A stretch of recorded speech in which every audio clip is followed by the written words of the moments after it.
ข้าพเจ้าเราในรายการหน้าเรามีแต่เพื่อนมีงานเราต้องส่วนได้เท่าเลยขอบคุณขอบคุณซื้อ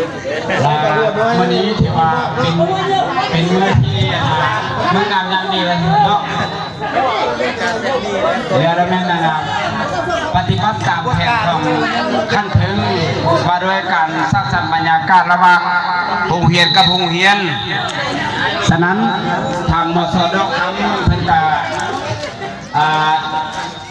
ปัจจุบันนี้มันเทคโนโลยีบริเขียนไปเสนอเพื่อโทรมาว่าที่มาสร้างสรรค์บรรยากาศความแพ้ความสามัคคีมาติดจิตภาพแล้วก็เรื่องขอเห็นท่านอาจารย์แซมมีเลขาพระผู้อำนวยการโรงเรียนมสดคำพร้อมด้วยคณะรับที่รับแพงมาจากครูอาจารย์ทุกคนที่อยู่ในโรงเรียนมสดปาวันนี้ในนามข้าพเจ้าก็รู้สึกเป็นที่สมเสริญและมีความภาคภูมิใจและดีใจเป็นพิเศษที่ว่าโรงเรียนมสดคำมันแก่ชิ้นแก่เทียมโรงเรียนแก่ชิ้นแก่เทียมที่มันยืมมายาผ่านข้าว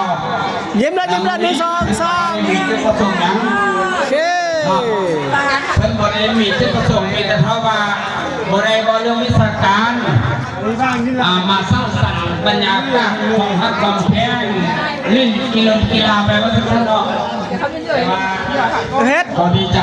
เนาะสลาเวลามีคุณค่าแล้วมีเด้อก่อนเด้อในนามข้าพเจ้าฮู้สึกแล้วก็ดีใจและตอนฮักบรรดาทานทุกท่าน1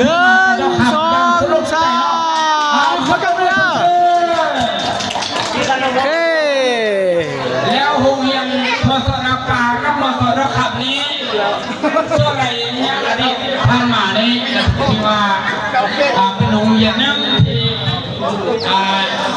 ทักแข่งความสามัคคีกัน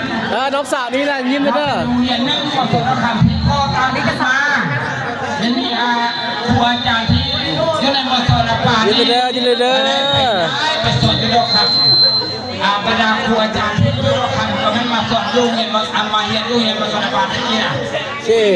โดยเฉพาะแม่ลูกอาจารย์ขับบ้านอาจารย์เสนาดีดาบุญอาจารย์เขาเนี่ยคนโทรศัพท์มันได้บ่โอ้ไรโทรศัพท์อะไร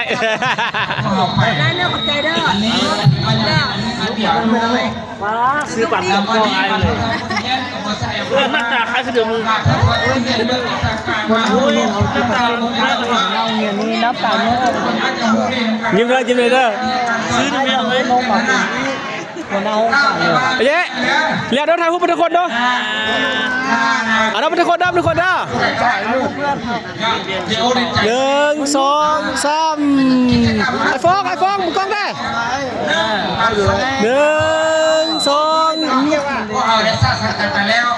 แต่ว่าโอเค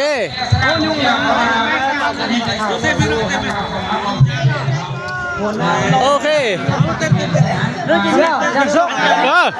แล้วมันเรียกว่าประธานแล้วว่าปีไม่บรรยากาศพักไปแล้วมันจะไม่ได้กระเซาะเสียงเลยเนาะ